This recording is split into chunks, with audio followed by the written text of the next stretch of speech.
We kick things off with some context to help us understand this new world of Avalheim. Our hero, Amakusa Rekudo, has been summoned into this fantasy land by a magical alchemist who goes by the name of Gilstra Jin. He had agreed to become this man's pupil for around half a year, but our hero was left alone within only a few days. Rekudo decides to head out into the forest, but comes across some thieves. For added context, in this world, thieves are as good as monsters, so people are free to take their lives if they want to.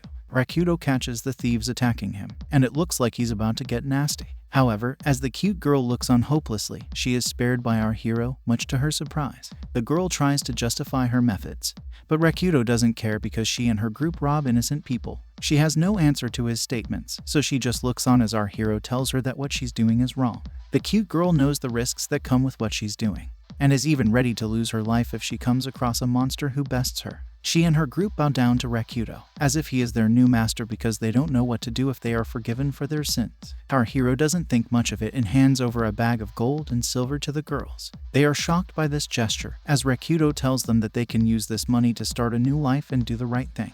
This is still an unusual turn of events, so Rekudo tells the girls that they should live with honor if not anything else. The leader of the girl gang still has no idea why our hero would just donate so much money.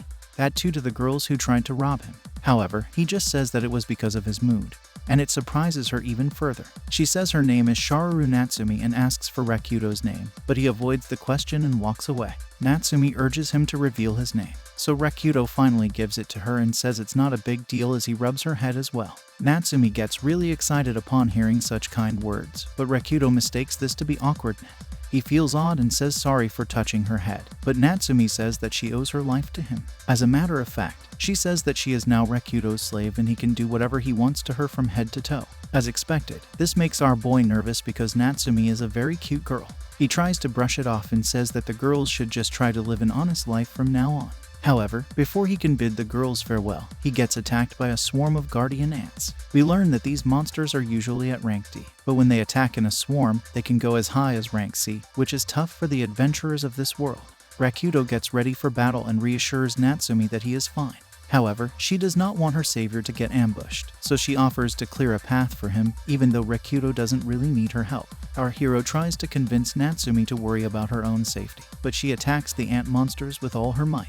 Their movements are such that they overpower Natsumi with ease, and they are about to feast on her as she lies helpless on the ground. Luckily, Rekudo comes to the rescue and uses his punches and kicks to defeat the ants with ease. Despite this, he wonders why guardian ants are showing up in a ranky forest. Anyway, he rushes to Natsumi and offers his hand, but has to deal with an awkward situation. After they get over it, Natsumi apologizes for not being able to help her new master. Rekudo only wants to know why she was still following him after their little talk, so Natsumi acts cute and says that she can't just leave her new master alone, or even let him walk into the danger zone by himself. She then says that she will escort him to town, as the other girls are not as strong as she is. Rekudo agrees to this, and is happy to have company, but doesn't know if Natsumi can keep up with him. He decides to check her foot because she had fallen down, but it leads to a comedy of errors as she feels very shy to be examined in this way. Anyway, Rekudo asks her if it hurts when he squeezes her feet, but she still acts coy because she doesn't want to offend him. Rekudo eventually fixes her injuries, and then Natsumi reveals that she's only been touched on her bare skin once before this. Our hero gets interested when she says this, but it turns out that the first time someone touched Natsumi was when Rekudo rubbed her head. It creates an awkward scene once again, so our hero decides to focus on reaching the nearest town first. He asks Natsumi if she can stand, and she tries, but she is still not fully healed. Rekudo gets an idea and gives her the bag of gold and silver. He then asks her to get on his back for a piggyback ride. This will help her heal faster, but at the same time, she feels shy because she's going to be sticking to her new master. As expected, Rekudo can feel all kinds of things while carrying his new slave girl, so he figures he should calm down for now to put his heart at ease before it explodes. Now, it's time to make some ointment, so our hero gets to work with some herbs, berries, and leaves. He is quite skilled at making the healing paste, and reveals that he had learned this from his master. Natsumi gets excited upon hearing this, because she imagines becoming Rekudo's disciple and spreading his messages even after he has passed. Our hero finds all of this a bit too extra, so he asks Natsumi for her foot. She presents it but in shady fashion, so Rekudo confirms that it is only to apply the healing paste. Natsumi does as she's told, and is treated with the paste. But what follows is a sequence of events that cannot be described in words. Natsumi lets her wild side loose, and Rekudo does the best he can to maintain a poker face. He gets done with his job, and then he ties up the wound to help Natsumi recover faster. Now that all the touching is over, our hero asks Natsumi what led her to become a thief. She says that in her village, there was an awful custom where girls would be forced to accept marriages even if they have rejected them. Rakuto believes this is wrong, but then Natsumi explains that the girl still has to say yes, and she only has to accept the men whom she liked but couldn't commit to. It's mainly for the parents, because they get a nice gift in return for their daughters. Our hero thinks that Natsumi is defending the custom, but then she says that her case was a lot worse. Basically, she had received a proposal when she was only 10 years old, and the man who liked her was a big creep. She had openly said no to him, but he came with a lot of gold coins, and that made her parents think twice about it. It led to them forcing Natsumi to say yes to the giant creep because he left the gold coins with them despite getting rejected. Hearing such an awful story makes Rakuto feel bad, because it brings back some memories of his own. He lets out a loud shriek and it worries Natsumi, but he assures her that all is well. He then proceeds to rub her head again and tells her that she is a good person. Natsumi explains that she had decided to use her fighting skills to do adventures with her friends, but only low-rank requests. Once the monsters got stronger in the area, she would not get as many requests as before. This was why she turned into a thief, so that she and her friends could survive. Rakuto gets the picture now, and asks if doing regular work is hard. Natsumi says that it's tough to do it on a daily basis, so our hero tells her that he's going to a town named Kaimso. Here, everyone is an adventurer, so there are a lot of missions over there to accept. He asks her if she can get up now, and after a brief period of pain, Natsumi is finally able to walk. Rakuto is pleased to see this, and then he asks Natsumi her age to see if there's something special going on here. However, he gets the shock of his life when she says she's only 12 years old. Our hero cannot believe that a girl so young has a body so developed, but this makes Natsumi ask him if he likes curvy figures. This prompts Rakuto to give her a quick lesson on men and the things they liked. His words are true, but at the same time, mature. This makes Natsumi nervous because she does not know how to react to such statements. Our hero realizes that he has quite the task ahead of him because Natsumi is a very shy girl due to her age. The new duo makes their way to the town, but Rakuto makes sure not to look at Natsumi's body. Otherwise his intrusive thoughts might take over. He asks her what she will do upon reaching the town, and she says that she will pay for her sins. In order to do this, she will make herself a slave girl and do all kinds of missions to make up for her past crimes. This includes deadly missions that might turn out to be lethal. One such mission was taking on an army of wyverns that were just as strong as dragons. Out of the 8 people that fought against them, only 1 came out alive. This story makes Rakuto anxious, but Natsumi tells him that such missions are rare. Also, there is a huge reward for surviving them, and all her sins can be forgiven if she even completes one of them. However, our hero feels it's too risky for her to get involved and expresses his concern. Natsumi still wants to pay for her sins, and she says she wants to be Rakuto's assistant once she is done covering her debt. He thinks about it for a bit, and eventually agrees to her suggestion.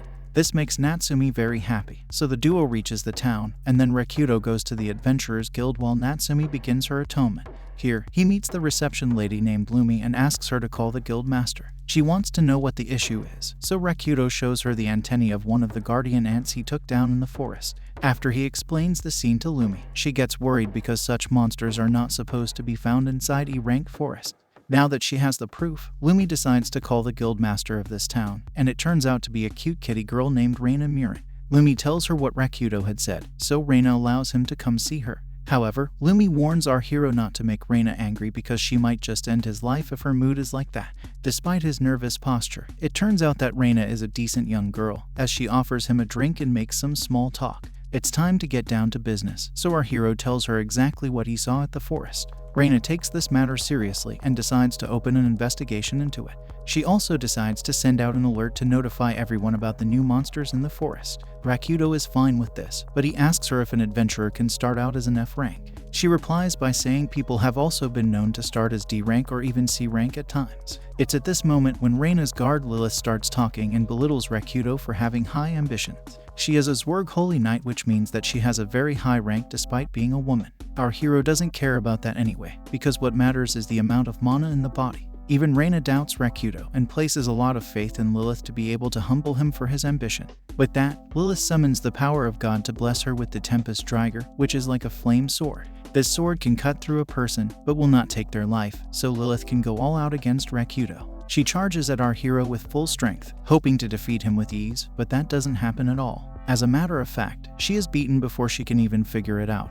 and is left humiliated within seconds. Reina is very impressed by Rekudo and his skills, so she decides to try him out for herself. Lilith, on the other hand, is out of words because she has never tasted defeat like this. She is worried that Reina will let her go, but the guild leader says that this is just a lesson for her to grow even stronger. With that out of the way, it's time for both Reina and Rekudo to test out their powers against each other. Reina explains the rules and says that our hero will simply have to avoid her attacks and stay standing after 5 minutes. She will consider him strong if he manages to do this, but he asks why he can't attack her. Reina laughs and says he can do so if he has a death wish, and then she summons the forces of her powers. Soon enough, a dark portal opens up and we see some dragons diving out of them.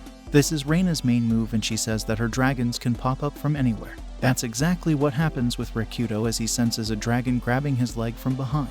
Basically, these dragons can take away your senses simply by touching you, and that's exactly what's happening with Rekudo right now. Reina is very proud at this moment, and she tries to act cool in front of Rekudo, but he doesn't care about any of this and frees himself from the Dragon Legion. She clearly doesn't like this attitude, so she tells her Fang Dragon to attack her opponent with full force. The beast approaches Rekudo with all its might, and things start to look bad for our hero. However, he turns the tables by telling Reina that she does not know how to manage her powers despite having so many of them. He then proceeds to defeat the dragon with ease and makes it vanish from his sight. Reina cannot believe what she is seeing, and then Rekudo snaps out of the trance he was being held under. He quickly pounces on top of Reina and pins her down with ease to claim his victory. However, he seems to have dominated the guild leader by a lot, so he seems imposing upon her. He asks her if he has won the battle, and she agrees to it, although she looks very shy after being humbled. Rekudo helps her up and asks if she's alright, but goes on to experience something that's all too familiar. Reina hugs her opponent with care and says that she's feeling good now. She even confesses that she has fallen in love with him, which confuses Rekudo, even though he finds her cute. Reina says that she fell in love the moment he pinned her to the ground, but that really isn't a good reason for romantic feelings.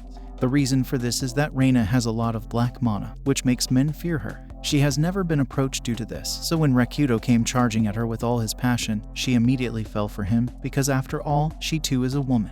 Our hero is clueless just as he was with Natsumi, but then Reina asks him to rub her head, hug her body, and pin her down once again. She takes things a step further by kissing her new lover boy as well. Rekudo is made to blush by this, but Reina promises to do whatever he asks of her and wants to become his new slave girl. Rekudo doesn't really want to get into this, so he brings up the guild rank topic, which makes her angry. Reina loses her cool and starts shouting at her lover boy for ignoring all her efforts. However, he reminds her that the reason for this battle was to give him a B rank in the first place. She then goes on to explain that the weak will never achieve a B or a rank because they do not have the hunger to do so. In the case of Rekudo, not only did he display that hunger, but was also able to defeat her, which is something that has never happened before. Our hero is confused by this and asks if that means he can't be given the B rank. However, Reina cutely says that she will keep her promise and give him the rank he desires. The only problem is that it will take time for her to do this.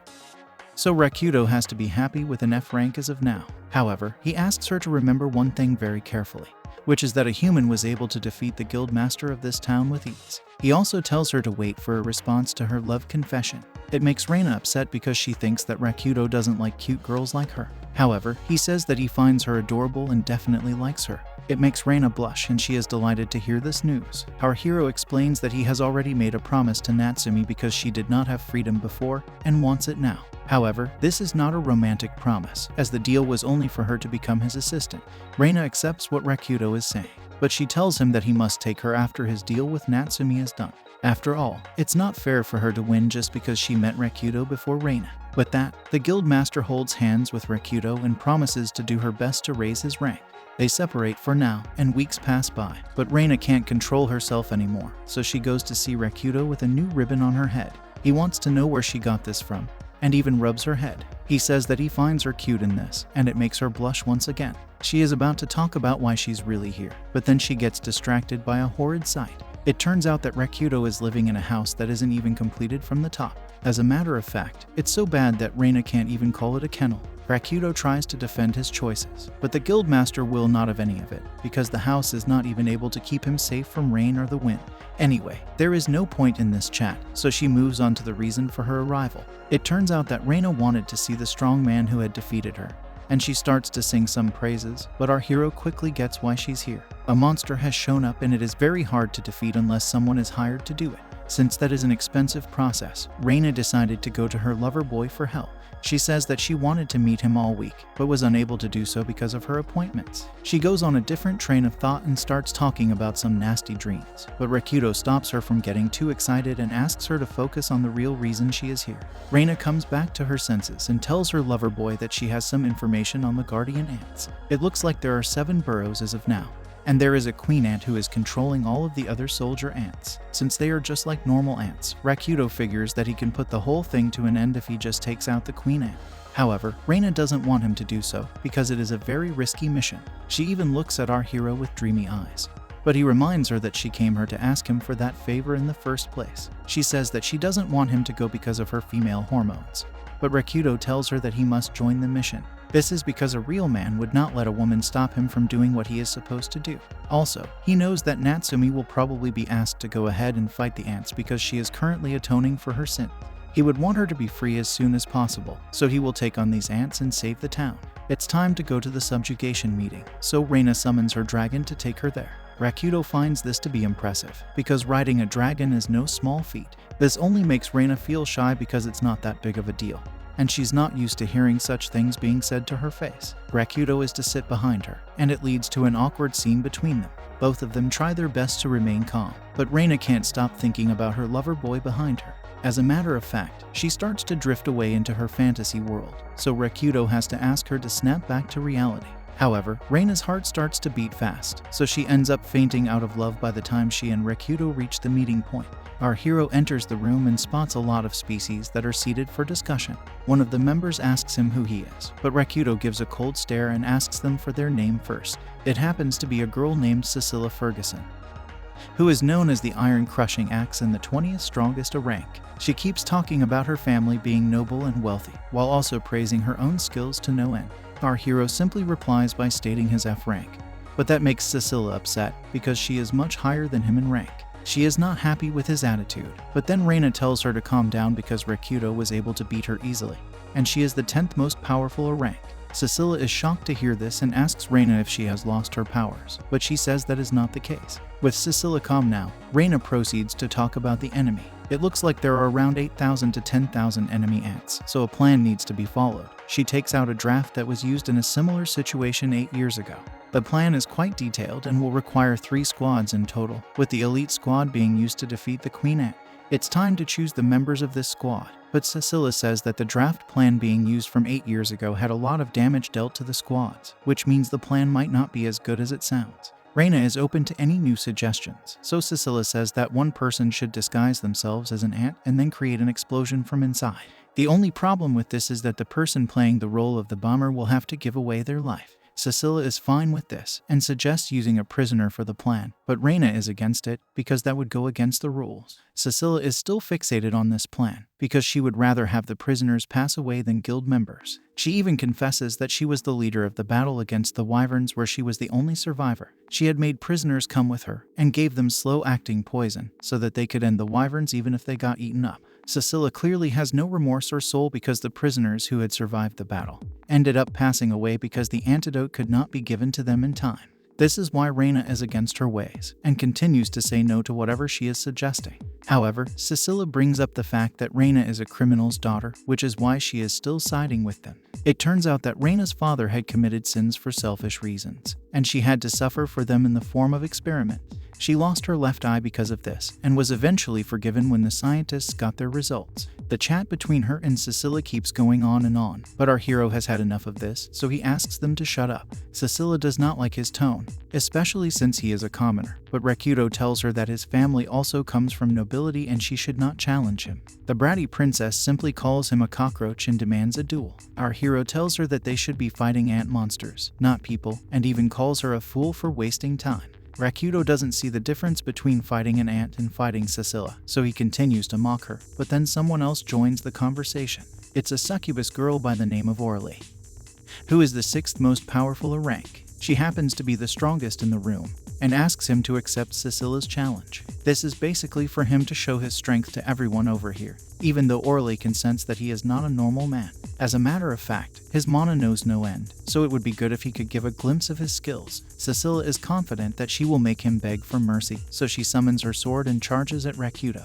As expected, our hero crushes her sword with ease and even mocks her by saying he made a mistake thinking she was as strong as Reina. With one blow, Cecilia is on the ground, barely able to collect herself, and does something embarrassing in front of everyone. With no honor left to show, she agrees to follow a more humane method of fighting the ants. However, Rakuto says that won't be necessary because he can just go to the queen himself and get the job done. As expected, this shocks everyone in the room and Reina tells him he's being mad for even suggesting this. However, our hero is confident that he can pull this off by himself because he only needs to defeat the queen. Even then, he will need to defeat at least 1,000 ants on his way to meet her, so Reina tries to talk some sense into her lover boy. Rakuto says he knows what he's doing and has an 80% chance of pulling it off. After all, it would take at least 7 or 8 people like Cecilia to even match what he's capable. He does agree that there might be a chance of him failing, in which case, only one person gets sacrificed, but then the others will need to come up with a new plan of attack. Cecilia goes on to say that she will crawl like a dog and lick his feet if he's able to pull off what he's saying.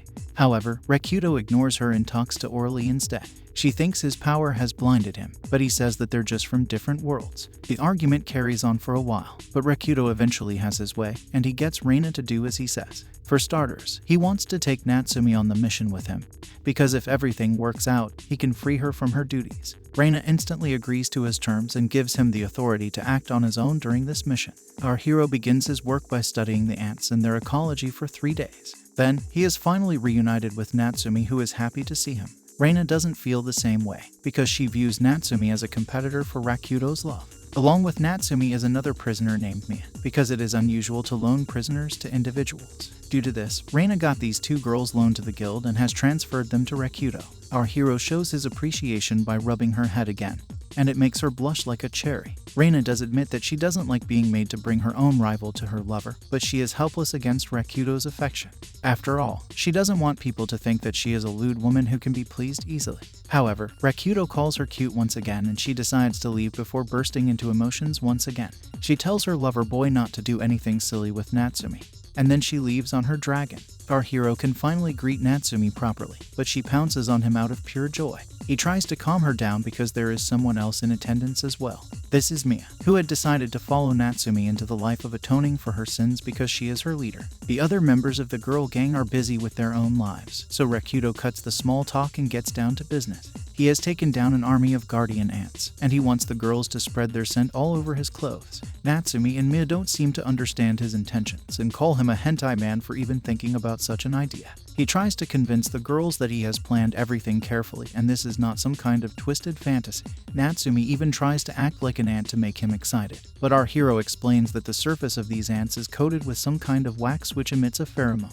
This chemical helps the other ants figure out if they are friends or foes, which is why Rakuto wants to deceive them by having the pheromone all over his clothes. The girls are a bit confused, but after Rakuto explains the point in further detail, they agree to rub the ant wax all over his clothes. Of course, Natsumi goes crazy because she has her master's clothes in her hands right now. She tries to hide the fact that she's having a lot of fantasies running wild in her head, so Rakuto calls her out for being a hentai girl. This hurts her feelings, but Natsumi is fine with it because she loves her master. Without further ado, the girls get to work, but are unable to proceed with much success. That's when Rakuto decides to take over and he starts slicing through the ants like he's chopping onion.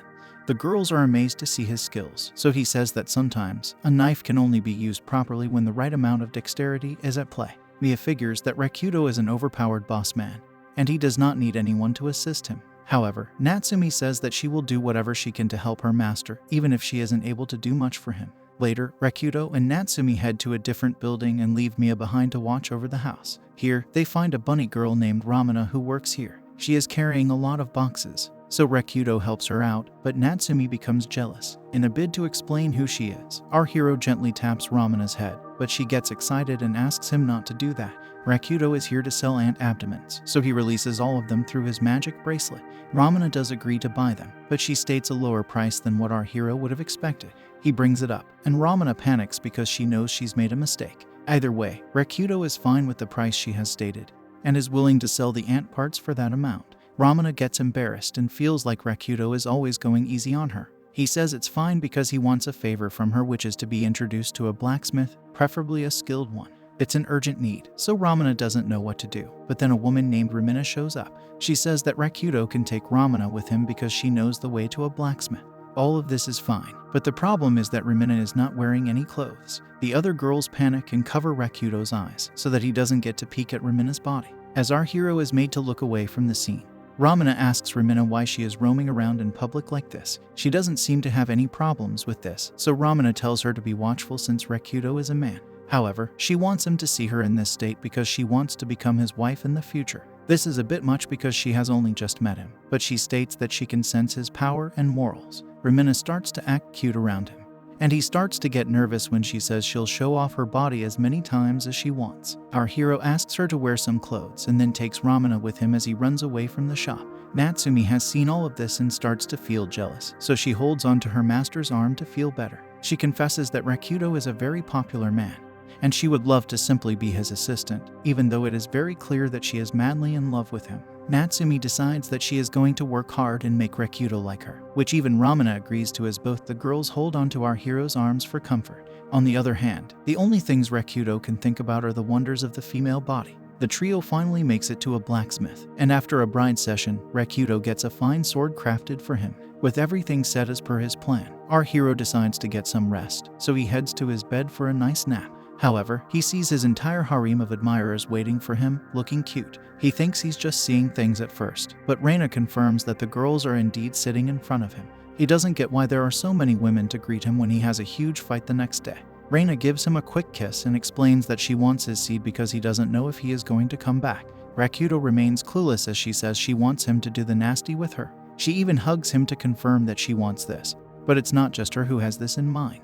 Natsumi says she also wants to be a part of this as she was the first one to fall in love with Rakuto. Iya says he can consider her a bonus, and even Ramina and Ramana offer themselves to our hero. With so many girls being so cute in front of him, Rakuto believes it would be rude to refuse them. He proceeds to get down and dirty with all the girls in a lengthy sequence, and proceeds to leave for his mission, feeling a sense of accomplishment. Before he sets out, he has a brief chat with Mia, who tells him about the difficult past she had to live. Because of this, she does not believe in God, but it's something to cheer for when she met Natsumi after her village burned down.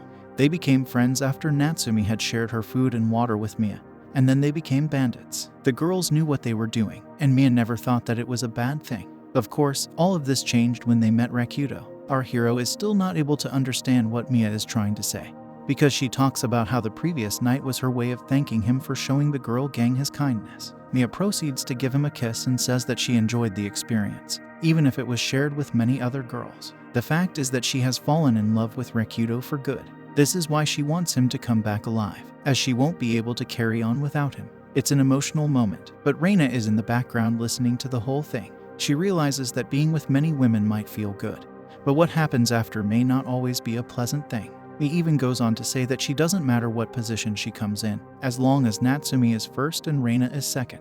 She wants to say more, but Rakuto gets the idea and gives her a hug. He also pats her head and promises to make it back safe, which lifts Mia's mood. However, Reina seems to be feeling down because her body isn't as curvy as the other girls. Our hero catches her in the middle of this, so she funnily tries to act innocent with him. After a brief chat about the military strategy, she tells Rakuto that she loves him way too much and even places him above her guild. This is why she has decided to join him in battle, as she cannot live with the anxiety of what is happening to him. Rakuto doesn't try to resist what she's saying, because she has already informed the others about her decision. Instead, he rubs some of the ant wax on her to make her seem friendly. Reina is made to test her wax almost instantly, as the duo comes across some ant monsters in the middle of the forest. Luckily for them, the ants pass by without even looking at the couple. They eventually find a burrow that matches the description of the one which leads to the queen ant.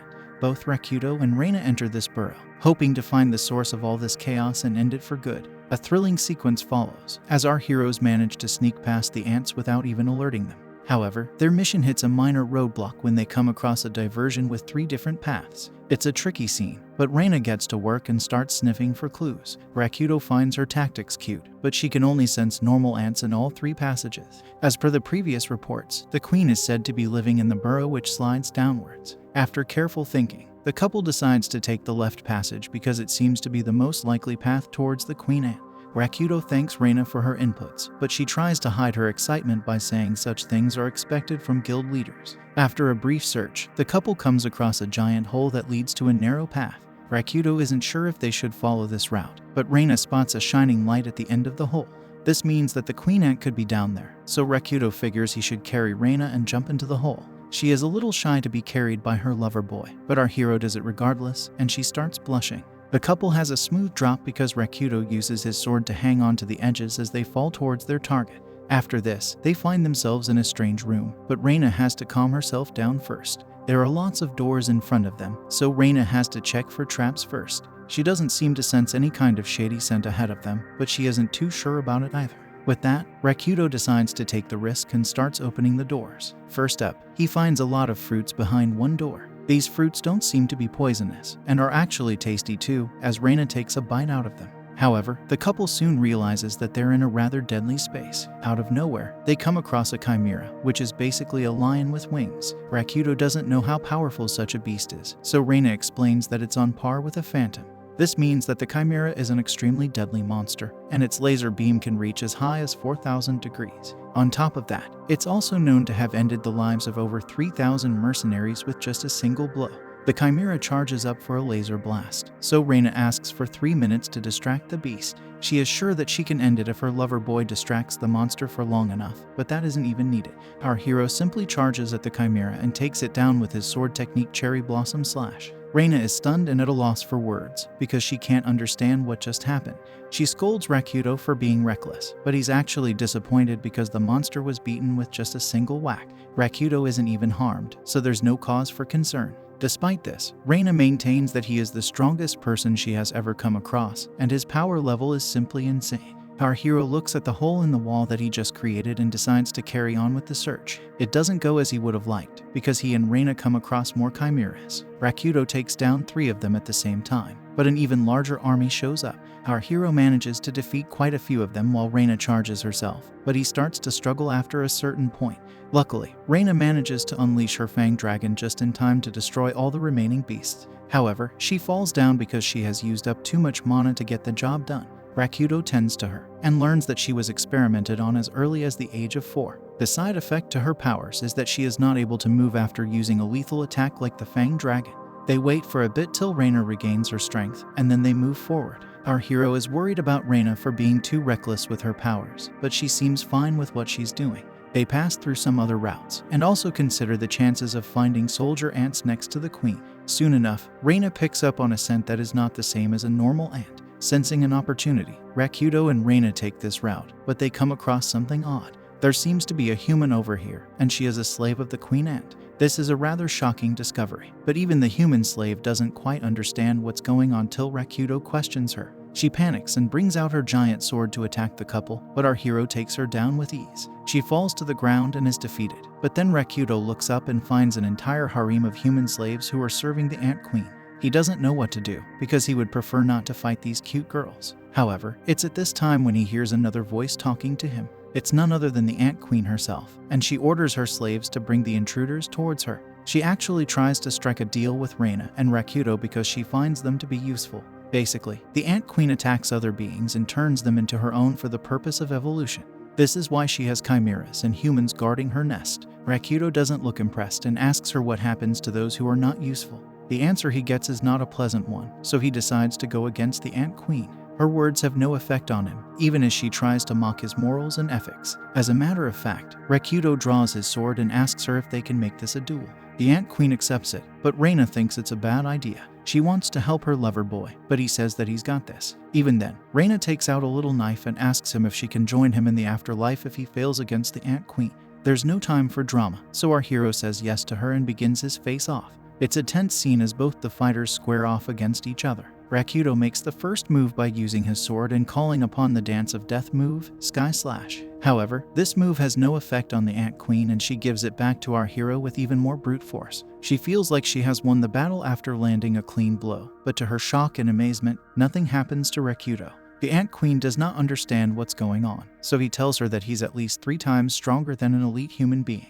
He decides to land a finisher move on his target and jumps at her. Now, Rakuto unleashes his Moon God Funeral attack and takes down the ant queen with ease. She is amazed that he was able to get so closer, and Rakuto realizes that he is much more lethal if he gets closer to his target. However, the Ant Queen manages to survive the blow and tries one last trick on Rakuto. She does admit that he has earned her respect and would like them to be friends in the next life. Our hero doesn't have time for this, so he lands another finisher move and ends the Ant Queen. The problem here is that he was being held up by her power, so now he's going to fall without a painless solution. He accepts his fate and takes the head, but it doesn't really do any damage to him. Reina rushes towards her lover boy and gives him a tight hug to show her relief. Their romance is interrupted by the Ant Queen, who is now only a head. She asks Rakuto to come closer to her, because it's painful for her to use any effort when she's like this. Reina is scared, but Rakuto reassures her that the Ant Queen would not do something as cowardly as cheating. He moves closer to her, and she tells him that her daughter is going to be born soon. With her mother not around, she would like Rakuto to raise her. This comes as a surprise to our hero, because he is the one who ended the Ant Queen in the first place. However, she says that only the strongest warrior could defeat her, which is why she wants her children to be raised by such a person. This way, they can become even stronger than she ever was. The two of them have an emotional chat, because the Ant Queen believes Rakuto is a man who does not discriminate between species. She wants her child to be raised by such a man, and our hero eventually agrees to her request. After all, there's nothing a mother wants more than the happiness of her children. With their deal set in stone, the Ant Queen's body begins to process matter and transforms into mana. Rakuto doesn't understand what's going on, but then he sees a cute girl underneath all the debris. It's the Ant Queen's daughter, and she is not wearing any clothes. As expected, this makes things a little difficult for Rakuto, so he asks her to wear some clothes. She asks him if this is an order, because she was instructed by her mother to listen to him no matter what. Our hero's honor is at stake, so he tells her that it is indeed an order to cover her body, and she does so obediently.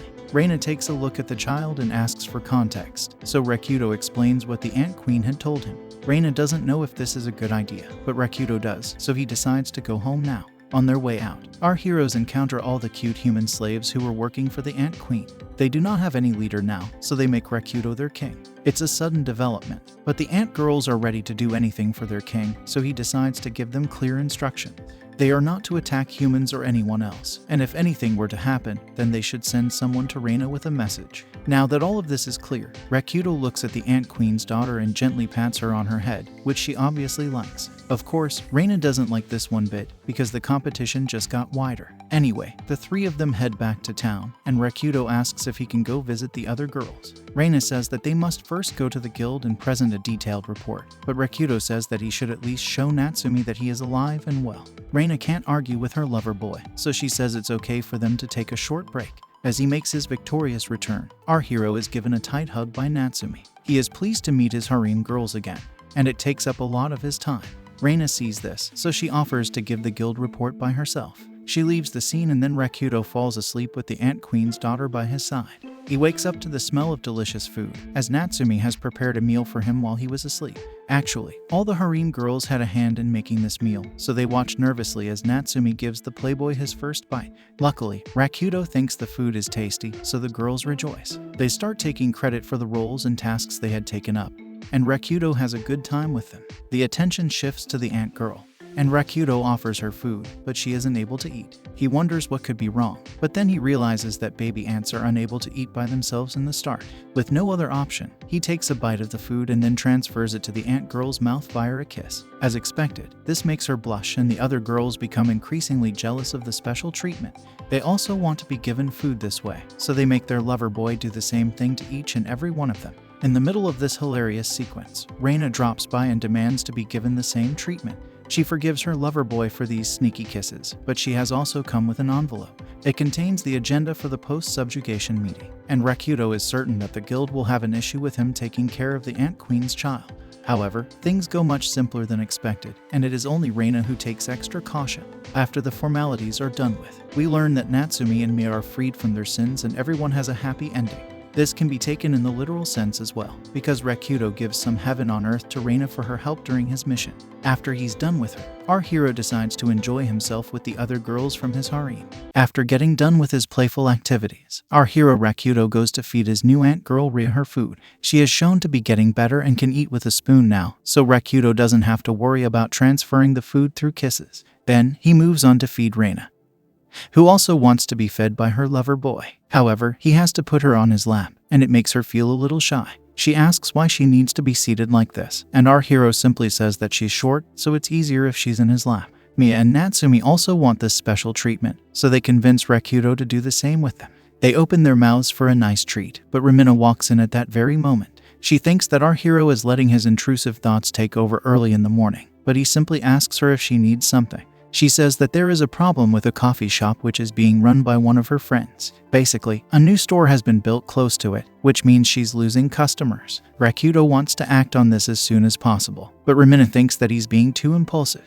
Our hero says that he can't just sit here and ignore a request from a pretty girl like Ramina, so it makes her blush. With that, Rekudo and his harem rush to the coffee shop where they meet Rimina's friend who is a cat girl. She asks Rimina who these people are, and is told that they are the ones that are going to help her. The girl introduces herself as Tana, but she seems to know Rekudo as a playboy who likes to play with many girls at the same time. Of course, this makes Rekudo a little conscious, so he says that he hasn't played with all the girls he knows. Tana doesn't care about that, but she does mention how Rimina keeps praising her lover boy, especially after he came to shop at her store. Of course, this leads to an awkward moment for Rimina, but it's fine because all the other girls also talk about their playboy master the same way. Instead of the girls getting upset about it, they only end up liking Rekudo even more, but this isn't the time to let their fantasies run loose, so Rekudo sits down with Tana and asks her about the issues she's facing. She explains that she used to be an adventurer like Rimina, but it was always her dream to open a coffee shop. In order to make this dream a reality, she worked very hard and saved enough money to start her own store. The store was doing good business as well, but then she was met with an obstacle in the form of a competitor. The main problem she's facing is that the other store shares a lot of flyers and they price their whole menu at a much cheaper rate. Tana can't compete with them at all, so she is losing all her customers to this new enemy. She is visibly worried, so Rekudo asks her if she has ever visited the store. Tana looks shocked and says that she would never do such a thing.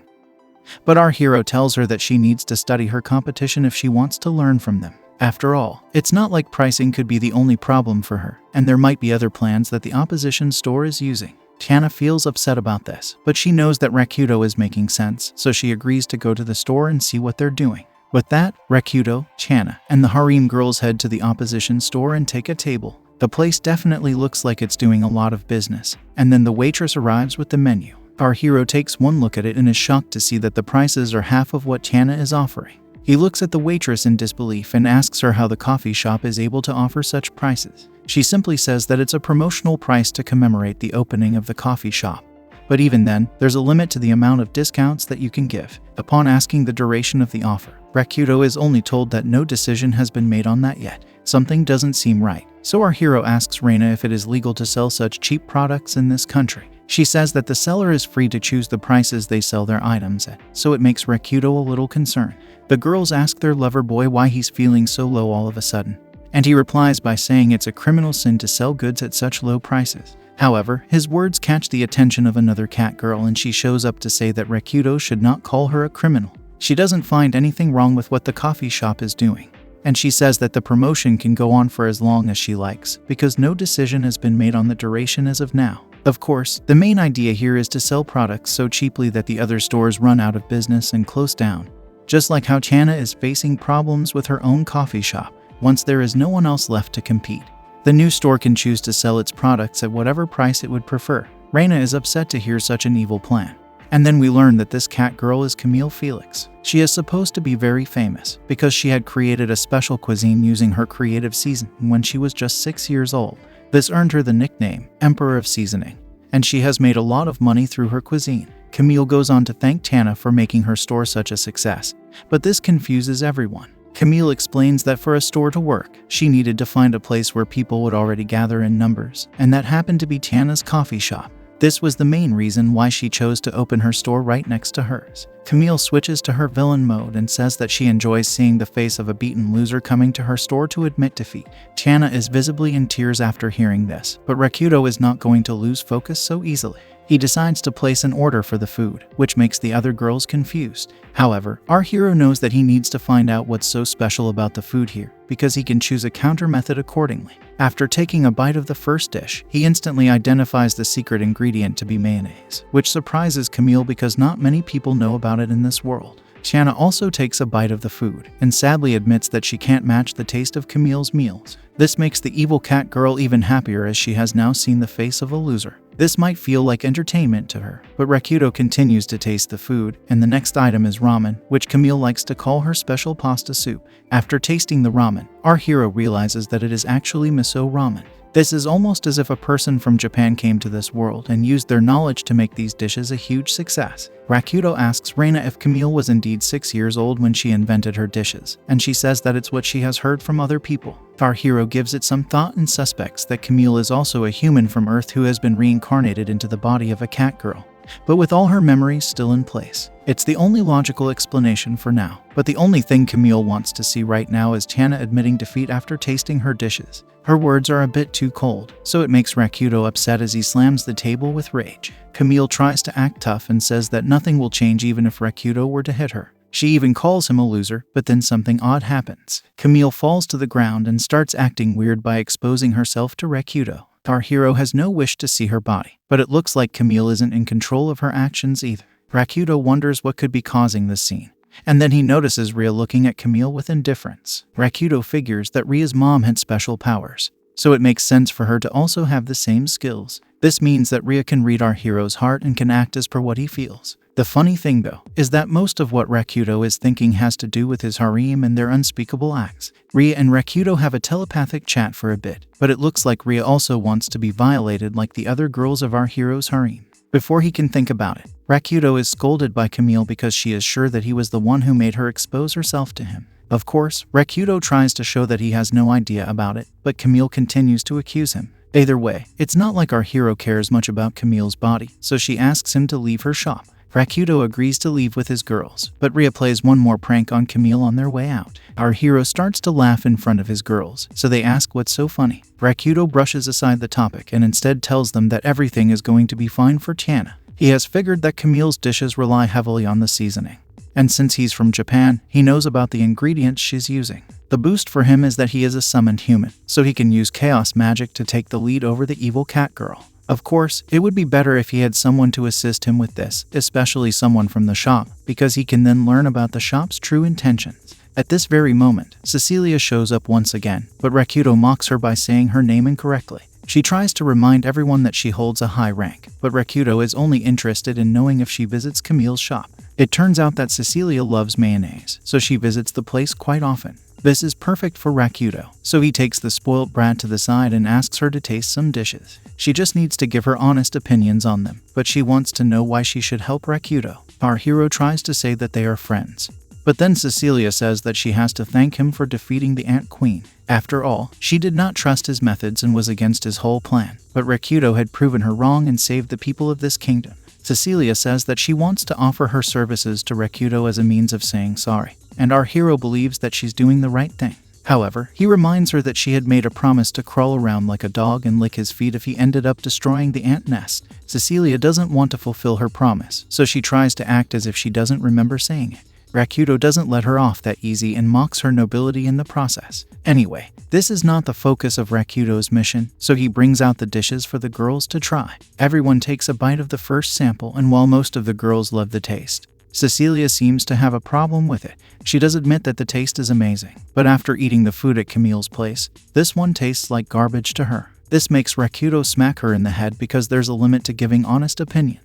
After the hilarious chat, the consensus is that Tana's food is still no match for Camille's. Rakuto realizes that this world does not have a lot of fatty food, which is why something as simple as mayonnaise can become an instant hit. Without further ado, he decides to go ahead and make it, which makes the other girls wonder what he's thinking about.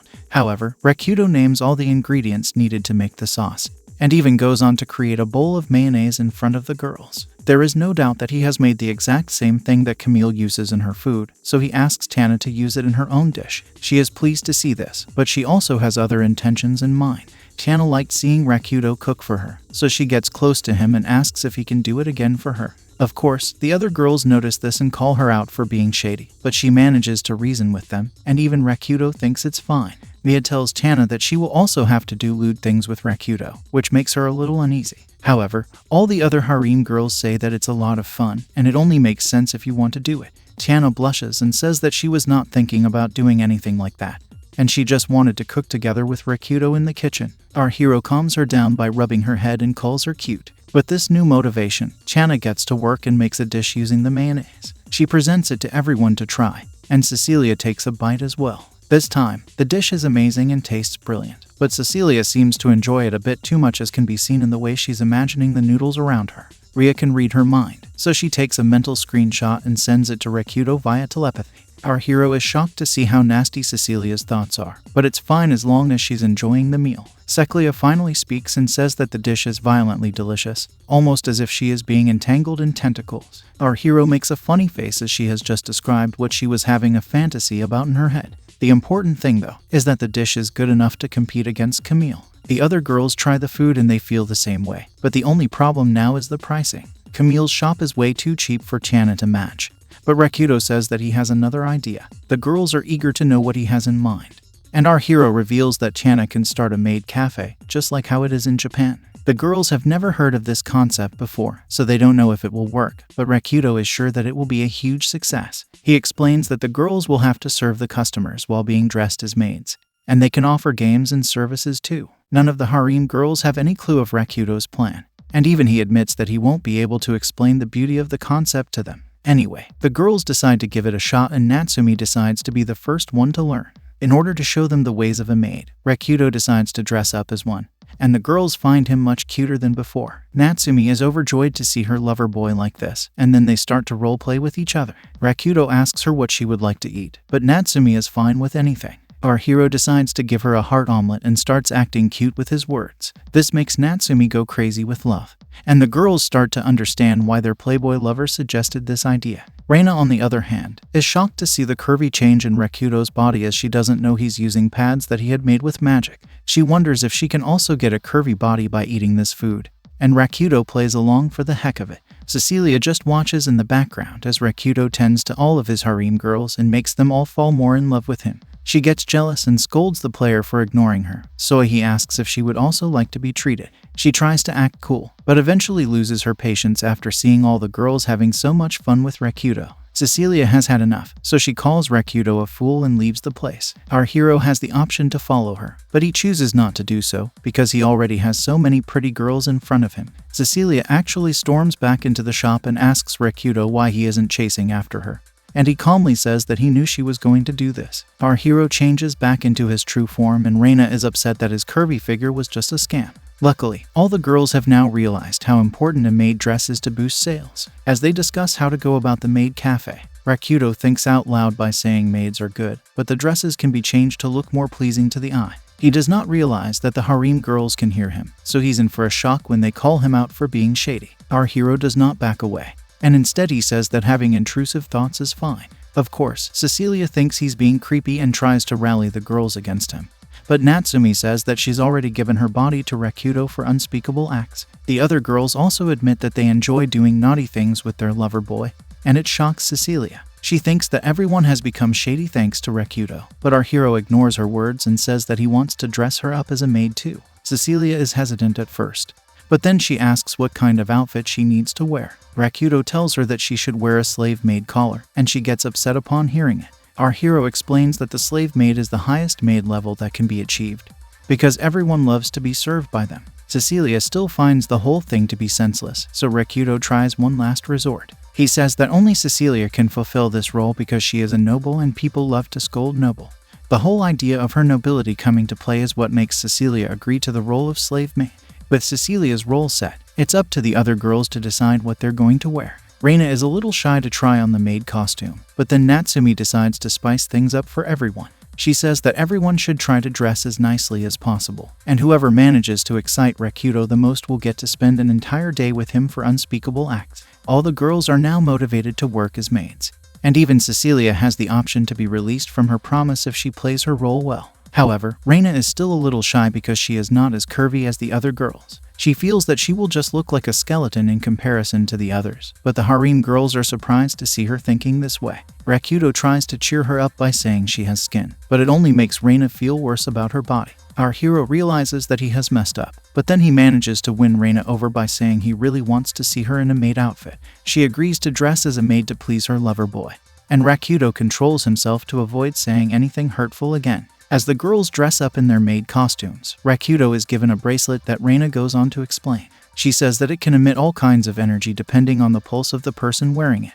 The bracelet can change anything, even stones of nature, so it is put on Rakuto in order to judge his reactions. Basically, the girls will be able to assess how excited he gets upon seeing each of them in maid costumes. Our hero is told that the winner will get exclusive access to him for a day, and he agrees to it. Now, it's time to get into action, so Ria dresses up as a schoolgirl and orders for a steak to serve Rakuto. She is able to cut the steak on her own, but she makes an odd face and it worries Rakuto. Luckily, Ria finishes her cutting and then gives a bite of the steak to Rakuto. She flirts with her lover boy for a bit, but then time runs out, so she quickly gives him a kiss. Ria can't cheat, so she has to walk away for now and wait for the other girls to be done with their turns. Next up is Reina, who is feeling a little insecure, but Rakuto lifts her spirits by calling her cute. This lightens up her mood and then she proceeds to sit down with our hero. In a strange turn of events, Reina starts talking about various ways to defeat Camille's shop. Rakuto tells her that she should focus on getting him excited, but Reina is more than happy with him calling her cute, so she's won already. Now, Rakuto tells her that the main focus should be on one kind of menu that everyone knows and likes. It's the kids' menu, but Reina is confused to hear this. Rakuto explains by saying it's easy to prepare a kids' menu because children like to order for the same thing over and over again. Reina asks why adults can't like the same things as well, and it gets Rakuto thinking. After a series of thoughts, he decides to rename the kids' menu to the variety menu, which can be accessible after collecting 15 different flags. He also suggests throwing in an electric Pikachu toy for added effect, and the girls agree. After Reina comes Cecilia, who proudly announces herself as a slave maid. However, Rakuto notices that her outfit is not right, so he orders her to remove some clothing. She doesn't like the sound of this and acts like a victim, but our hero tells her that she has to act like a proper slave maid. Since he is her master, she has to do whatever he says, and Cecilia has to listen to him. She is told that her service is more important than her life, but she argues that Rakuto is asking for something weird. Our hero taunts her for being not up to the task, so Cecilia finally gives in and does as he says. Now, Rakuto asks her what service she will provide, but Cecilia says that she will tread on him with her bare feet. He is confused by this, but Cecilia says that a lot of men have asked her to do such things to them. Rakuto comes to the conclusion that Cecilia is only liked by odd men, and it makes her feel so bad that she drops to the ground. It's not a pleasant reality for her, but our hero tells her it's fine. Cecilia feels some hope and asks him if he can introduce her to some nice men, but her hopes are crushed when Rakuto instantly says no. This angers Cecilia, so she calls him names and storms out of the room. After Cecilia is Remina, and her outfit is clearly the most exciting out of everyone else. Even Rakuto is unable to keep a straight face, and he wonders if this is how she roams around in the city as well. Remina sits close to her lover boy and holds his arm. She acts shy and says that she's used to being an adventurer and ending monsters. However, she needs to be a spicy girl right now, so she suggests using some bread to make things more exciting. Of course, she's not an expert at this, so she can't perform the acts that Rakuto wants her to. Luckily, the playboy is able to take control of the situation and he flirts with Remina in a way that becomes too hot for her to handle. As expected, she passes out from the excitement and Rakuto is left wondering what just happened, with Remina's turn done. It's only Natsumi and Mia who are left for Rakuto to test. He is greeted by Mia, who is wearing an even spicier outfit than Remina. Her actions are a bit too romantic and even the playboy is not able to resist her. He wants to know why she has chosen such a risky outfit, so she says that it's all for her to please him. Mia decides to serve her lover boy with some nice breakfast, so she makes a mayonnaise sandwich for him. Our hero wants to use some other kind of mayonnaise on his maid girl, but he eventually gets the sandwich. He likes it a lot, so Mia asks him if she can be his 7th wife. Rakuto doesn't know why she wants such an odd position, but Mia says that she doesn't mind the position as long as she gets to be his wife. She feels it's better than being a mistress, but Rakuto doesn't get the difference. He eventually agrees to it, so Mia hugs him with joy and declares her love for him. With that, Mia's turn is done and our hero can finally rest from all the passion he was just feeling. Now, it's just Natsumi who's left, but before she can come, Ria enters the room and asks Rakuto if they can share a kiss. Our hero realizes that Ria might be feeling jealous because of the flirting that just happened with Mia. He tries to let her off easy by saying it will technically be her first kiss, so they should not do it in a hurry. However, Ria says that she has already been kissed by Rakuto multiple times for food. Our hero explains how the feeding process is not the same as a romantic kiss, but Ria could feel her warm heart whenever they would do it, so she decides to go for it anyway. With that, Rakuto has now given Ria her first proper kiss, and she walks away after saying she loves him. Our hero doesn't know what he's gotten himself into, But there's more to come as Natsumi walks into the room wearing a very spicy maid costume. Rakuto can't take his eyes off Natsumi, so she asks him not to stare at her for long. She's feeling very shy in this outfit, but our hero only has nasty thoughts in his mind, so he takes a quick peek. Natsumi is shocked by this behavior, but reasons with herself over the fact that her lover boy is an overpowered fighter. Rakuto explains that he's only doing this because Natsumi is cute, and he also reminds her that he is her master now and not her lover. With that, Natsumi becomes a good girl and does as Rakuto says. She sits next to him, but our hero just can't control himself anymore and lets his intrusive thoughts win. What follows is a rather nasty session, and our hero uses a device to make Natsumi's voice softer. After all, the other girls are right there, so they shouldn't be too loud. After a couple of sessions, it's time to announce the winner, and it's Natsumi by a landslide, as can be seen by the bracelet which had exploded due to Rakuto's passion. Reina knows that she never stood a chance against someone like Natsumi, but scolds Rakuto when he says it was the ear cleaning that totally won him over. Of course, Natsumi had cleaned a lot more than just his ears, so it's natural for Reina to get upset. Rakuto tries to explain that it's a type of play, but his words don't make any sense to Reina, so Ria steps in and drops her garments. It causes Reina to panic, and Rakuto asks Ria if this was her doing. She simply says this was the easier way out, but Rakuto knows he has to prove his point. He takes out an ear cleaner and approaches Reina with it. She worries that he's going to do something naughty to her, but our hero actually uses the tool to clean her ears. Reina enjoys it a lot, but it's only done from one side, so Rakuto tilts her over and does the other side as well. With Reina completely satisfied, it's time for Natsumi to now tell her lover boy what she wants from him, since she has won the challenge. However, she says that she doesn't want anything in particular because she loves Rakuto. She does have one request though, and that's for Rakuto to keep her by his side forever. Our hero is impressed by her words, so he asks if Natsumi is ready to follow him. She doesn't get what he's trying to say, so Rakuto confirms from Natsumi that she will only serve him and no one else. This gesture makes the other girls want their playboy lover even more, and they say that they will also be by his side forever. As a matter of fact, they don't even want Rakuto to dress up as a maid and serve anyone at the cafe. The girls decide that they will simply find some other people to help Tiana with her work. It's time to move on to the next plan of action, so Rakuto takes Natsumi on piggyback and jumps his way to the monster ant colony. Since he had defeated the queen ant, he is now the king of these monsters, and he is greeted by another ant girl. Our hero explains what the situation is and asks for some ant soldiers to help him with the cafe.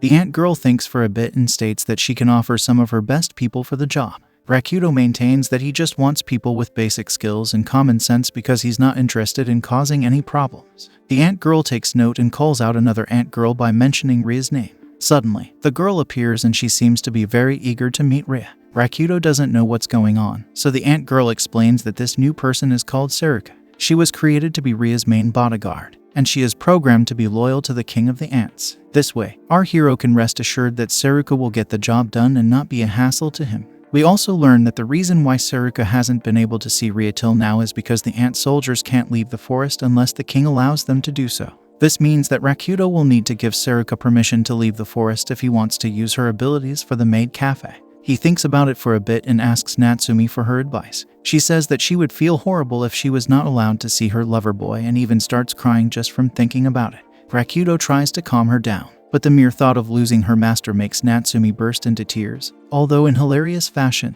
Seeing Natsumi in this condition makes Rakuto wonder about the other girls as well, so he decides to allow Saruka and her team of guards to come with him. They enter the Maid Cafe where Ria is chilling with Mia. Seeing their mistress makes the Ant Girl squad extremely happy, and even Ria walks towards them to see who they are. However, Saruka gets a bit too excited and pounces on Ria out of joy. As expected, Ria doesn't want so much drama, so she uses her powers to smash Saruka to the ground. Rakuto is impressed by her powers, and Saruka thinks that Ria is feeling lonely, which is why she attacked her. Of course, Ria doesn't agree with her, but the Ant Girl squad simply tease her for not being honest with them. She goes to hide behind Rakuto for support, and our hero wonders if he made the right choice by letting these Ant Girls in. Now, everything is set for the team to open the Maid Cafe. And then we shift to Camille, who is thinking of ways to make Rakuto regret what he did to her earlier. The next morning, she wakes up to the sounds of pretty girls and looks outside her window to see the harem dressed as maids. Camille is shocked by this and wonders how they know about maid cafes in the first place. The Maid Cafe opens in full flow, and they start getting a lot of customers right from the start. The ant girls have also joined the squad, and they begin sharing the orders from the customers. Tiana is up to the task and prepares all the dishes, which means she's back in business. All seems to be going well, and Rakuto is pleased to see how effective the ant girl squad actually is. In the middle of this, Reina shows up and praises her lover boy for pulling off such a grand plan. Our hero is only focused on his service, so he looks at Reina and asks her what she would like to have. His charm knows no bounds as Reina almost instantly asks for the variety meal. Rakuto tells Reina that she will get all the flags as well as the Pikachu toy, but she says that she's only here for a meal and nothing else. She tries to stress on the fact that she doesn't want a toy made by her lover boy, but all of this was just a show because she happily takes the toy with her. It looks like the perfect plan has been executed, but of course there has to be some kind of issue, and we see it in the form of some rowdy men led by a bald leader. They storm into the Maid Cafe and ask why is it so popular when both the staff and the customers are beast people. This is all to create a ruckus, but Rakuto has seen such situations before, so he tells the girls to step aside and let him do the talking. He walks up to the gang and asks them how he can help them. These men are not polite at all, and the bald leader says that his nose was attacked by the smell of beasts in this cafe. He actually dares to demand some kind of payment as compensation for it, but Rakuto isn't one to get scared by such methods. As a matter of fact, he simply mocks the bald leader and knocks out all his goons with a simple punch. This shocks the bald leader and he wonders how Rakuto was able to do something like that. Our hero simply tells him that he's a butler here and was actually being gentle with the men. He then goes on to say that he is only using persuasion physics, but we all know that it's simple violence that he's resorting to. Rakuto tells the bald leader to take his trash and go away, but the fool tries to threaten our hero with his rank. He reveals his name to be Kosas from Rindisu and says that Rakuto should not lay his hands on him. However, our hero doesn't care about silly status names and shows his scary side to Kosas, but that the bald coward takes his men and runs away as fast as he can, thus ending the silly disruption they had caused to the Maid Cafe. Now that the nuisance has been dealt with, Rakuto apologizes to the patrons of the cafe and is greeted with loud applause. However, the danger is far from over as Tiana asks about Kosas claiming to be from Rindisu. Rakuto confirms that he did say this, and it makes Tiana uneasy, because these goons are known to extort money by robbing ships. Our hero asks for their threat level and learns that their toughest fighter is at best a mid-B rank, so there isn't much to worry about. However, with the timing, it does look like this is the work of a jealous Camille. There's no time to waste, so Rakuto decides to go greet the Rindisu army by himself. Tiana thinks it's a bad idea, but our hero knows that Koso will show up with more of his bald friends, so it's better to just be done with it. He even jokes that all of this is happening because the Maid Cafe is making good money. The girls are pleased to see their lover boy in high spirits, but Rakuto asks Natsumi to go inside the cafe and rest. She says that she just took a break, but our hero tells her that he has to take care of Koso and his goons. Natsumi will just be in his way if she's out here, so she has to go back inside. Of course, she thinks that her master is being mean, but Rakuto states that he's only speaking the truth out of concern for his harem girls. Meanwhile, we see the Rindisu group in one of their ships, and Koso seems to have explained everything that happened at the Maid Cafe to his boss. She is interested in Rakuto because he sounds like a worthy opponent. But at the same time, she has to get the job done because she has been paid to do so. With that, she summons her sea dragon named Sildra and tells him that they need to sink their opponents. The beast listens to his mistress and carries her all the way from the ship to the Maid Cafe. She drops down from the dragon and presents herself as a cute girl. Rakuto can't help but stare at her as she tries to talk high and mighty with him. She thinks that our hero is too scared to talk to her right now, but he simply says that he was busy looking at her body. As expected, this makes the pirate girl upset and she calls Rakuto a whole bunch of names for his shady words. He clearly doesn't care for any of that, and they get down to business regarding the thrashing he handed out to Koso and his men.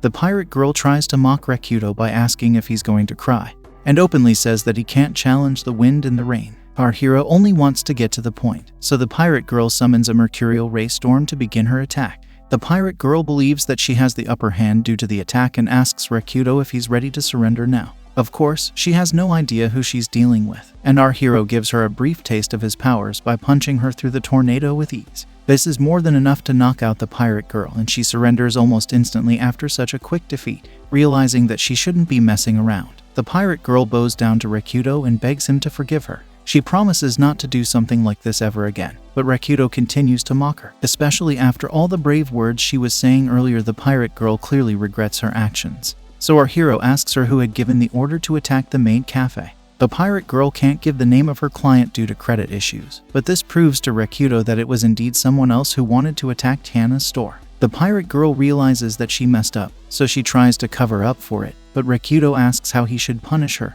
His intrusive thoughts get the better of him once again, so he asks the pirate girl to show her pirate body. This makes her a little uneasy, but Rakuto says that he can think of many other ways to punish her. With that, the pirate girl quietly does as he says, and Rakuto gets a nice look at the goods. She just wants to be let off the hook as soon as possible, so our hero proceeds to ask her for her money before she can go back home. She is shocked to see how shameless Rakuto can be, but he says that she can choose to pay with her body if she doesn't have the money. The pirate girl decides to pay up with cash, and this interests Rakuto. He learns that she has never done such a thing before in her life, so he asks if she is looking for a boyfriend. The pirate girl says that she likes people who are stronger than her and have masculine hands. But Natsumi comes to the scene and announces that Rakuto is exactly like that. The pirate girl says that she wants a man who is kind and not shady like Rakuto, but Natsumi says that her lover boy is only strict when he is around other people. She maintains that Rakuto is very kind and gentle when he is alone with his harem girls. Our hero proceeds to pat the pirate girl's head and it makes her blush, but she just runs away from the scene because she is too shy to do unspeakable things with Rakuto. The coast is clear for now, but Rakuto is upset with Natsumi because she got herself into danger by stepping out of the Maid Cafe. She says that she only wanted to surprise her lover boy, but she does admit that she went against his orders. Our hero asks Natsumi to lend him her ear, so she thinks that he's asking for an apology. In a hilarious display, Natsumi starts to remove her outfit because she thinks this is how Rakuto likes girls to say sorry to him. Of course, that's not the case here, and our hero makes it known to Natsumi that he isn't angry at her. She is glad to hear this, but then Rakuto asks her to bring him a whetstone. Natsumi wants to know why he's asking for such an item. And then Rakuto explains that he needs it to question Camille. It's obvious to him that the evil cat girl had organized the pirate attack, but he wants to have proof while he's questioning her. Tiana asks Rakuto and Natsumi to be careful as they set out for their latest mission. Natsumi thinks that what they're doing is wrong and illegal, but her lover boy thinks it's perfectly fine. The couple sneaks closely into the shop and Rakuto starts to pick the lock. He says that these actions can't be helped because there was no way Camille would be easy to catch during the day. As he opens the lock, Natsumi asks him what he will do if Camille somehow turns out to be innocent.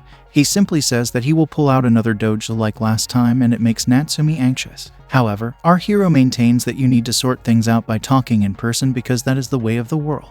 It doesn't take long for Rakuto to open the door, and then he takes Natsumi inside with him. The couple looks around and they find Camille's room with a huge label on it, so Rakuto kicks it open in an instant. As expected, Camille is surprised to see this home invasion, and we also see Tiana, who is feeling very anxious about the whole thing. Rakuto says that he's here to talk to her, but Camille just scolds him for kicking down her door. Our hero gets straight to the point and mentions the pirates who had come to the Maid Cafe earlier today. He says that they told him it was Camille who gave them the order, and we can see the evil cat girl getting a little nervous about it. She acts innocent and says that she doesn't even know those people. As a matter of fact, she has no memory of talking to them in the first place. Rakuto can't let it end here, so he keeps pushing and mentions the name Rindesu. Even then, Camille says that she doesn't know them, so Rakuto tries to unsettle her by asking why the pirates would feed him such a lie. Camille turns on her villain mode again and says that the pirates might have been jealous of her because of her success. She even mocks Rakuto by saying the pirates tricked him into attacking her due to this jealousy, and he fell for it. Rakuto thinks her statements are a bit too silly, but Camille says that if Rakuto were to attack her right now, there's no way to prove that the pirates made the whole thing happen. She pushes her luck a bit too much by calling Rakuto a fool and asking him to use his head. But this is where things get interesting. Rakuto pulls out the whetstone and asks Camille to touch it with her fingers. She wants to know what it is, but our hero simply asks her to humor him, so she touches the whetstone. With the mission complete, Rakuto asks Natsumi to get the other things so that they can analyze the whetstone. Some visuals appear on the stone, so Camille asks what this means. Our hero asks her if she knows how to see fingerprints, so she says that it has something to do with chemicals. Rakuto tells her she's wrong and goes on to explain that it can be done just by using some kind of powder. He has this powder with him right now, so he uses it on the whetstone and shows Camille her own fingerprints. That's not all though, as he also brings out the coins that the pirate girl had given him earlier. As suspected, these coins were the same payment that was given to her by Camille, as can be seen by the fingerprints on them. This easily proves that Camille was the culprit all along, so Rakuto mocks her by asking how her fingerprints are on the same coins that were given to the pirates as a payment. She tries to shake it off by saying it's only a coincidence, but Rakuto says that the prints are not just on one coin, but on quite a few of them. Natsumi is pleased to see this, because it means that her lover boy didn't take the money from the pirate girl out of greed. However, our hero says that he would have taken the coins either way, so she asks him to say something nice for once. Camille has been humiliated and insulted by this, so there's no other way to go. She admits that she was the one who had paid the pirates to attack the Maid Cafe. She even tries to justify her actions by saying adventurers do whatever they want just because they have the power to do so. If that is the case, then even she should be allowed to use her money to play with other people. Her words anger Rakuto, so he raises his hand as he approaches her. Camille is ready for her punishment, but it's not what she thinks it to be. Our hero grabs her body and places her on his lap so that he can give her a good spanking. What follows is a hilarious session which even Natsumi finds to be a bit over the top. Rakuto tells Camille that she should have never done such a horrible thing if she didn't want to get spanked. But she says that he doesn't know how she feels. Her words interest Rakuto, so he asks Camille if she wants to talk about it. This is when Camille reveals that she used to be bullied back when she was a child. The funny thing about this is that she was a boy in her previous life and she was bullied back then. She was crossing the road one day when a truck hit her, and she reincarnated into this world as a cat girl. This explains how Camille ended up the way she is right now. Rakuto offers her some comfort and says that it's no right to bully people who had nothing to do with what had happened to her. Camille says that's a lot easier said than done, because the bullies still come to her in her dreams and trouble her there. Our hero gives her some more comfort and says that he used to be beaten by his parents too when he was a child, and it still bothers him today. However, this does not mean that he can go around hurting other people because it's not the right thing to do. His words finally have an impact on Camille, who is now ready to be a better person. With that, Rakuto decides to take her to Tana's shop so that they can all make up. Tana is surprised to see Rakuto entering with Camille by his side. And it gets even more interesting when he asks her to cook something for the cat girl. Rakuto says that Camille wants to eat a meal that has been made only by Tana, so she wonders what's going on here. The choice of dish is up to Tana to decide. And it can be the worst possible meal, but Camille has to eat it. Tana realizes that this is the punishment being given to Camille. And then we see an egg being sent to the kitchen. Both Natsumi and Camille are scared to see it, so when Rakuto asks them what's going on, they explain that it's a wyvern egg. Some intense philosophy is spoken in the middle of the cooking session, but Tana manages to make a meal out of it and presents the egg to Camille. The dish actually looks nice and has a pleasant smell as well. Camille has to eat this, and she brings out a memory where she had to eat ramen out of a shoe before, so it should be fine for her. However, Rakuto seems shocked that she had to bring up such a useless memory right before eating a wyvern egg. To ease the pressure, Rakuto offers to have half of the egg, and even Natsumi joins in. Camille is shocked that our hero is willing to eat the egg by himself, but he simply says that it would be unfair to let the present version of her eat it by herself. Now, all three of them take a bite of the egg, and to their surprise, it's actually quite tasty. Tana explains that the egg will always taste bad if you try to cook it normally, but if you use the spices the right way, then it can be a good meal. Adventurers are anyway supposed to eat whatever they can get, but Camille is not able to withstand so much kindness. She asks the others why they're being so nice to her, especially after the way she has behaved with them. Tana explains that she only wanted to scare her with the egg, but now that Camille isn't going to be evil anymore, then there's no reason for her to get angry. The cat girl feels so guilty that she openly apologizes to everyone in the room. Our hero figures that this is a much better way of teaching a lesson than punishing Camille, so everyone is glad with the outcome. After this happy ending, things are back to normal at the Maid Cafe. But the Harem girls are still unhappy with the way their lover boy is dedicating one day to each of them. As a matter of fact, Mia misses holding Rakuto so much that she grabs Natsumi's arm just to feel a little better. Even Ria doesn't like this, so Saruka comes to her aid, but as expected, she gets smashed to the floor once again. This prompts Reina to ask her to tone down her behavior because it scares Ria. However, Saruka likes to see Ria frightened, which just goes on to raise more doubts about her capabilities as a bodyguard. What's next in store for our hero? Is he going to get with Camille as well? Like, share, and subscribe if you liked this video. Hit the bell icon to get notified when I upload part 3. See you soon.